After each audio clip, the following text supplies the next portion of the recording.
All right, AP students, this is what you got for this particular little practice lab. Nothing super serious.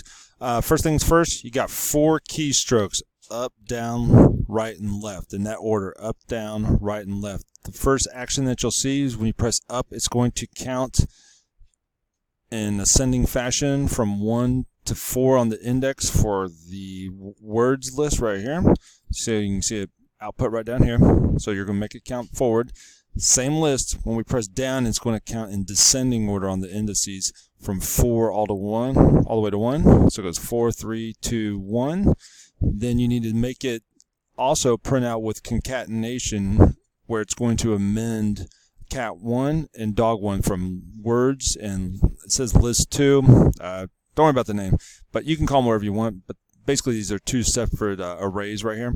So words and list 2, and you're going to concatenate it, and the cat's going to say it when you press the right arrow. It's going to say Ch.1. Oh, wait a minute. I told you wrong. Sorry. So what's going to happen with words is that it's going to have 2 different variables set up.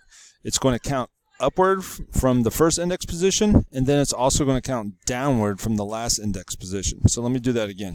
So it should be going, it should say Ch.1 and Ch.4, then Ch.2 and Ch.3, then Ch.3 and Ch.2, and Ch.4 and Ch.1. So watch the output here. You might want to slow it down. You can see the results right there.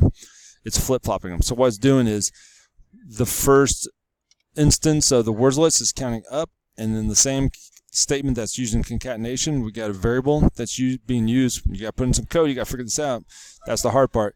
It's just going to be counting downward at the same time. So one more time, let me show you that. And there you have it. Big time fun. But it's not over yet. When we press the left arrow key will actually swap these back and forth. So I press left arrow key, and you can see that it's swapping them. Okay, and I put some sentences there to explain what's going on, but you can see it's swapping. So Ch.3 will show up here, then Dog3 right there, Ch.4 will show up here, and then Dog4 will show up here. Okay, we're swapping them back and forth. You're going to have to do a little bit of research. Again, I'm going to run that one more time. So it's flip-flopping them. It doesn't matter if we reset it or not, because it's going to keep flip-flopping them back and forth no matter what. We can do this all day long. You have to have an even number of variables, or excuse me, even number of instances located in each one of these arrays right here in order for this to work correctly. Okay, if it's a few numbers off, it won't transfer properly. I mean, it'll still work, but it's no big deal. And there's ways around that, but I don't want to worry about that. Just make them even, keep them small number, like 4 and 4. Don't spend a lot of time. Watch out though, if you make big lists and you screw it up and it starts deleting material, you're going to have to go back and retype it in. Scratch is not super cool with that. So one more time, left arrow, just swapping them back and forth.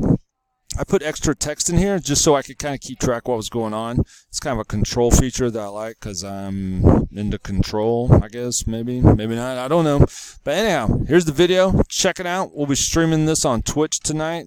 I'm just joking. I'm not streaming this on Twitch. But anyhow, so check out the video. Watch it again over and over and over again. It's only like 3.5 minutes. I think you can sacrifice 3.5 minutes out of your life to make sure you understand everything you need to do in here. All right, go for it. I think. Hold on. Where's the stop button?